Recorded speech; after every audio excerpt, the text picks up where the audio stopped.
Dear Abby, we've never met before, so this may seem a bit odd, but I feel like it's necessary. My name's Jay, for starters. I work the checkout line at the grocery store up on 67th Street. You know that one where the parking lot is way too big for the store itself? Yeah, that one. I'm 24, fairly tall, and have a rather scraggly appearance. You probably wouldn't recognize me if I came up to talk to you. I don't have a very memorable face.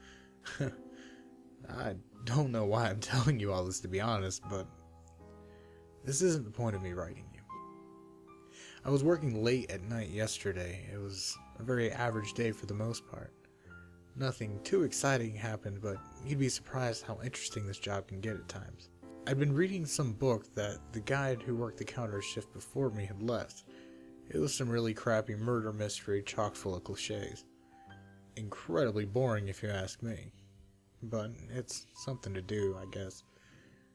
When you showed up though, my whole night changed. I don't know exactly what it is about you that caught my attention at first, but as soon as I saw you, I got this odd feeling. A weird mix between excitement and terror. That's the best way I can describe it, at least. I saw you walk into my line, and I quickly composed myself. I'd been slouching down in my chair for a while, since I rarely ever get anyone in my line. It was only when you got closer that I realized what about you had caught my attention. You were absolutely beautiful. You walked up and said, "Hey," and handed me your card. I could tell by the way you were talking and the way you looked that you were very sleep deprived, though this wasn't surprising considering how late it was. After a second or two of awkward silence, I realized that you'd greeted me. I suddenly forced out a "hi" in response. I cursed myself out mentally for that one. I sat there for a second trying to focus. "What's your name?" I said. It's only later I realized how odd this must have seemed.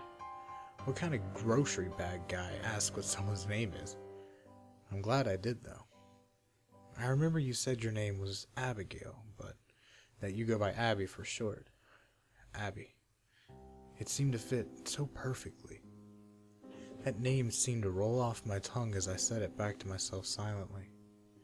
It was like sweet honey. It just felt good as I said it. You seemed to be perplexed when I looked back at you, and I was wondering if I'd done something that upset you. "Shouldn't you be packing those?" you said, and pointed to your groceries.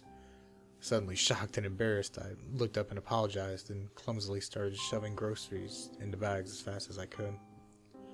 I couldn't believe myself. How stupid could I be? But when I looked up, I realized you were laughing. "You're kind of cute," you said. I tried to play it off cool, but I was obviously thrilled. A girl like this thought I was cute? "You are too," I said as I hastily packed the rest of the groceries. As you walked out, you turned around as you reached the door and said, "Have a good night." I'm guessing I look pretty stupid writing all this down. You probably still remember it. I mean, it did just happen yesterday. But I went home ecstatic that night and with all the confidence in the world. I feel like it's almost unreal writing it back here. Anyways, I wanted to write you this letter, Abby, to tell you that I love you. I don't know what it was that I felt that night. It was some weird mix-up of emotions, but all I know was that even in that small little transaction we had, I felt as if there was something between us. Please write me back soon. Sincerely, Jay. Dear Abby, it's been a week since I sent my last letter, and I still haven't gotten a response, but that doesn't matter. How have you been? My life's been just as normal as usual. Get up, go to work, go to bed. I live in a really shitty apartment, but I guess that's what you get when you work as a grocery bagger. I've thought about you a lot lately, and I sometimes wonder if you still remember me. I saw you again at work today. This time it was at a more reasonable hour, thankfully. I didn't want to bother you to see if you'd approach me on your own. You came to my line again, which made me absolutely thrilled. This time I was less nervous, and I was going to act normal no matter what you did or said. I wasn't going to let a girl like you slip through my fingers. As you walked up, you muttered something that was too quiet for me to make out, and waited at the end of the counter for me to finish packing your groceries. This obviously wasn't what I had expected, but it wasn't all too bad. You didn't seem to feel anything at all, actually. I was expecting you to either come up and talk to me, or avoid me like the plague, but instead you just walked on through as if I was another stranger. This makes me wonder if you got my last letter. You should check your mailbox more often. There was one moment where I felt something, though. I looked over briefly to see what you were doing, and at the same time you seemed to look at me to see how far along I was. Right then, our eyes locked. Only for a second or two, but in those 2 seconds I saw so much more in you than I had seen last time. I felt as if I had known you for years, like I knew all your intricate feelings and emotions. Did you feel anything like that with me? Shortly after I'd finished packing your bags, you paid and walked out. Obviously, this was a pretty normal process for me, considering I'd do it about 50 times every day, but I had been determined since that night I wrote you that letter that the next time I saw you, I was going to make more out of it. I kind of screwed up that one. I wasn't satisfied with it. I had to have more. There's a little room in the very back left corner of the grocery store designated for staff. In there, though, I knew they kept all the security footage from that day. All staff are informed of this and the security cameras' locations when they are hired. Luckily for me, there's one positioned right next to my counter. I waited until the store closed up and everybody left, and then I went in. After flipping through a few of the TV screens, I found the one that was connected to the camera by my counter. I rewinded it until about when I remember you coming in. After a few minutes of scanning, I found it. There you were, paused on the best still shot I could find. I knew the camera wouldn't do you justice, but it was the best I could have for now. Having a longer look at you, I realized how truly perfect you were. Every feature of your body, your hair, your face, your legs, your chest was just perfection. I rewinded the tape to when you'd first come up to my line a few times. I couldn't help myself. My eyes were glued on the screen. After a few minutes of consideration, I popped out the tape and shoved it in my pocket and then drove home. I knew I wasn't allowed to. I could very well be fired for taking such actions, but I couldn't help myself. I had to have you with me at all times, even if it means losing my job. Abby, I love you. I love everything about you. I think about you constantly now. Do you feel the same way about me, Abby? I just want us to be together forever. Right back soon. Yours truly, Jay. Dear Abby, it's been 3 days and I still haven't gotten a reply. Why don't you want to talk to me? I'm still unsure if you got my last 2 letters, so please tell me if you have. So, I got fired from my job, and they found the missing tape. I got a call from the store owner, my boss, at 6 a.m. on Monday and was told to come in immediately. They were having a mandatory staff meeting. When I got there, all the staff was gathered around a small table with the owner at the head of it. Once everyone had arrived, he told us that apparently there had been a minor robbery yesterday. They'd had about $200 worth of stuff taken from them. And the one tape that would have shown who the culprit was, I had taken. Just my luck. He told us that no one was going to leave the room until someone confessed. After a few minutes, I finally gave in. I told him everything, about how I felt as if me and you had some kind of connection.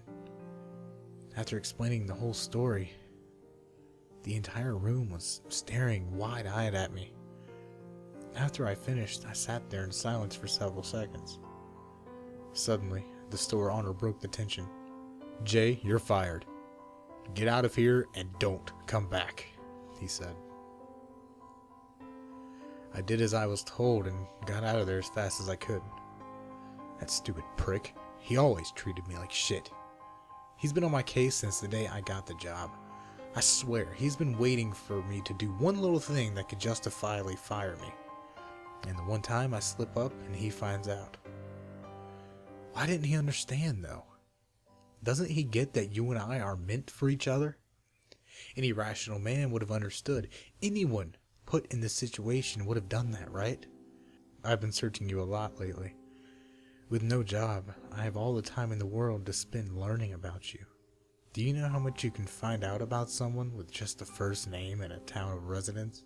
I found your last name's Merritt. What a beautiful name. Abby Merritt. I can't help but say it aloud whenever I think about you. I also found out you're 24 and you live only a mile away from me. I drove down to your apartment complex today. It looks very nice, much nicer than where I live. I asked to see you multiple times, but I was told that you weren't there every single time. I felt more and more discouraged, but I was determined to see you again. After a few hours of asking, I decided to stay back in the parking lot for a while, waiting for you to come back. And after many hours waiting, you did. It was late at night, around 10, I believe. I saw you pull up in your car and get out. I felt a sudden rush of warmth seeing your face again. I know I have the security camera tape to look at, but it doesn't compare to seeing you in real life. I made sure to record it for later when I was at home, this time with a much higher quality camera. I wanted to capture as much detail as possible. I didn't know the next time I would see you, and the security tape wasn't enough for me anymore. I asked the woman at the front desk multiple times what your room number was, but she refused to tell me. She thought I was some sort of creep. See, Abby, these people don't understand us. They don't understand what we feel for each other. I ended up waiting in the parking lot a little while longer until someone came out. After talking to him for a bit, he told me what your apartment number was. He didn't want to talk at first, but I made him. You'd be surprised what you can make people tell you when you're holding a knife to their chest. Don't worry, I didn't hurt him too bad, but we can't have someone interfering with us. Don't you agree, Abby? I'm sick of all these people trying to keep us apart. I ended up watching you from the parking lot for a while. Once I found out your room number and how the rooms in this complex were organized, it wasn't hard to locate. You should be more careful about shutting your blinds, you know. I was easily able to watch you from the parking lot. I can't get you out of my head anymore, ever. All I do is watch that video I took of you over and over. Abby, I want to be with you forever. I want to wake up in the morning and see you next to me in bed. I cannot wait until next time I see you again. Love, Jay. Dear Abby, I have some really exciting news, Abby. I'm moving in with you. Aren't you excited? We can spend hours and hours together. It'll be just perfect. Let me explain. My job paid just enough so I could make rent and pay for food every week. Because of this, I had little to no money in savings, nowhere near enough to last a very long time. When you take that money flow away, it doesn't take very much time until you have nothing left. I was able to get by for a few days, but just today I got evicted. This could actually be better than I had originally thought.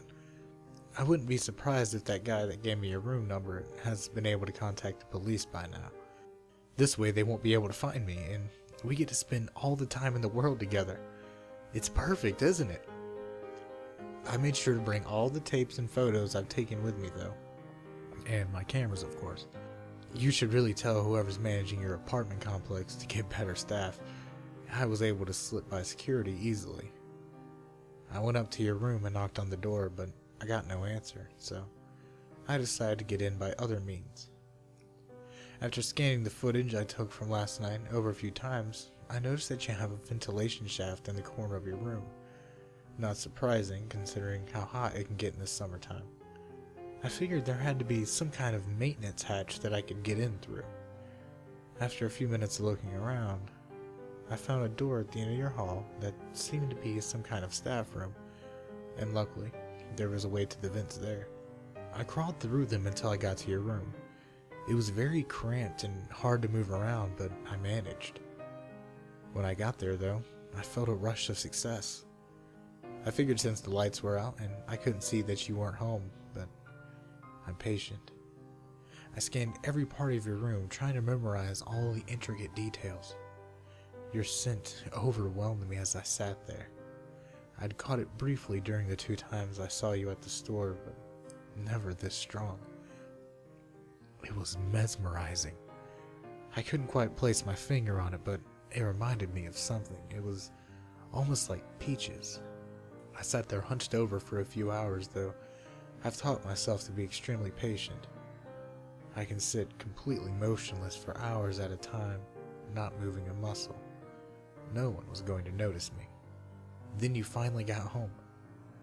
I felt a wide smile form across my face the second I heard the door open. There you were, my love. Of course, you took no notice to my presence. The light in your room seemed to be angled perfectly so that you couldn't see anything in the vent after just a few inches. I tried to contain my excitement, but I started breathing very heavily. I tried to cover it up as best I could, but it was hard. You suddenly looked right at the vent. I went completely silent. After a few seconds, though, you seemed to lose interest. This made me smile. This was the perfect spot. I could tell I had startled you, though. All throughout the night, you were turning over in your sleep to look at the vent. People seem to have a sense for when they are being watched. It can send them into a complete panic. Don't try to fake it, Abby. I can tell when someone's awake. When someone's truly scared, sleep becomes impossible. Why are you so scared anyway? It's just me. Why would I scare you? You do love me, right? You know I love you. I'm looking forward to spending every day with you now, Abby. Write back if you can. Love, Jay. Dear Abby, I saw you wake up this morning. I didn't sleep a wink last night. You were too enthralling. I spent the whole night watching you. I couldn't help it. Anytime I tried to look away, my eyes seemed to be drawn back to you a few seconds later. You look even more mesmerizing when you're sleeping, you know. You'd be surprised how much you can learn about a person's personality by watching them sleep. I was tempted to get out of the vent to get a better view of you multiple times in the night, but I resisted the urge. I couldn't have you figuring out I'm here, not yet at least. You seem to spend a lot of time in your bathroom in the morning. I assumed you were taking a shower or putting on makeup. Why would you do that, Abby? Anything you could do to change the natural way you look would only cover up your true beauty. Why would you want to do that? Don't you want the whole world to see what I see in you? You left shortly after to work, or at least that's what I assumed. After careful consideration, I decided to leave the vent. I slid my hand through one of the slits and felt around for one of the bolts. The surface of the vent was very smooth, which made them easy to find. I grabbed onto one and twisted as hard as I could, and finally was able to top it off. I grabbed onto one and twisted as hard as I could, and finally was able to pop it off. I did this with all the other bolts and finally removed the grating. First thing I did was go over to the bathroom. I quickly disposed of everything I could find that you could use to mask your face. That stuff disgusts me. This way, everyone will get to see who you truly are. I also found something else in there. Your hairbrush. I grabbed it and brought it close to my face to examine it. It was a dull blue with a very thick rounded handle. But that wasn't what interested me. The hairs, that's what got me so interested. I took a few good minutes to pull every one of them out so I could see them line up on your counter. I counted them. I'd gotten 59.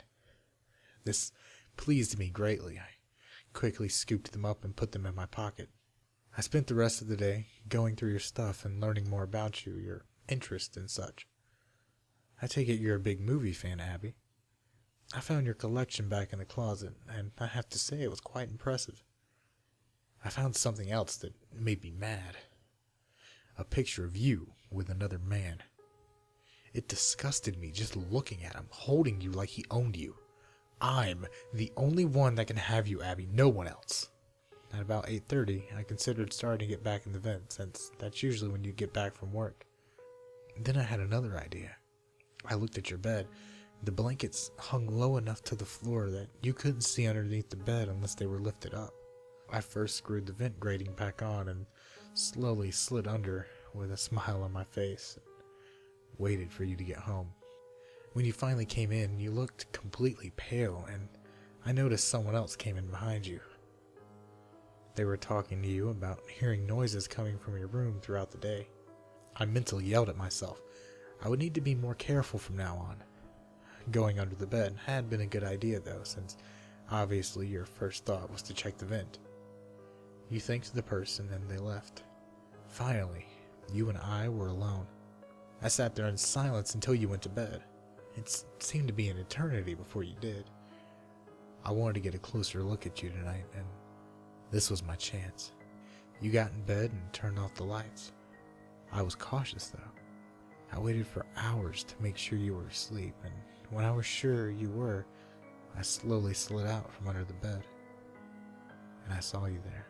You were absolutely stunning. Every curve of your body was perfect. Every little detail was beautiful. I was in awe just looking at you. I reached out my hand and started to stroke your face. It was soft like silk. I felt myself starting to get hard. Your beauty was overwhelming. I slowly reached down and started to pleasure myself. I tried to control myself out of worry of waking you up, but I couldn't help it. I felt pure ecstasy. Everything about you was perfect. Suddenly you seemed to turn and started to wake up. Horrified, I quickly slid back under the bed, trying to be as quiet as possible. A few seconds, I saw you get out of bed and look around. I could sense your fear without even looking at you. You should feel calm with me around you, Abby. I'll protect you, Abby. No one will ever touch you but me. I'd kill someone for you, Abby. I made sure to pay attention today. You didn't bring my letter in from yesterday, or any mail at all. You must just not check your mailbox. I'm going to change that, though. I'm going to leave this one on your desk tomorrow. Oh, I forgot to mention. I'm making something special for you. Check in your closet after you read this. Yours forever, Jay. Dear Abby, I spent more time today working on the surprise while you were at work. You're really gonna love it, Abby. I've put a lot of work into it, you know. I spent a few hours today putting the finishing touches on it, and I think it's finally ready for you to see. You got home at about 8:30 again and saw the letter lying on your desk almost immediately. I started to smile as I saw you open it, waiting to see your reaction. It was really quite interesting to watch your face. I could see all your different emotions and thoughts. You seemed to be confused at first, then shocked, and then horrified.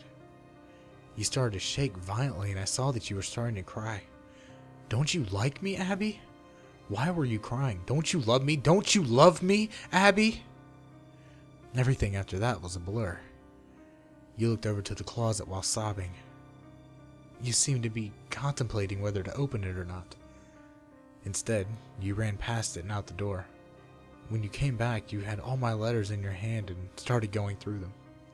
At some point, you seemed to break down and curl up on the floor, tears still rolling down your face.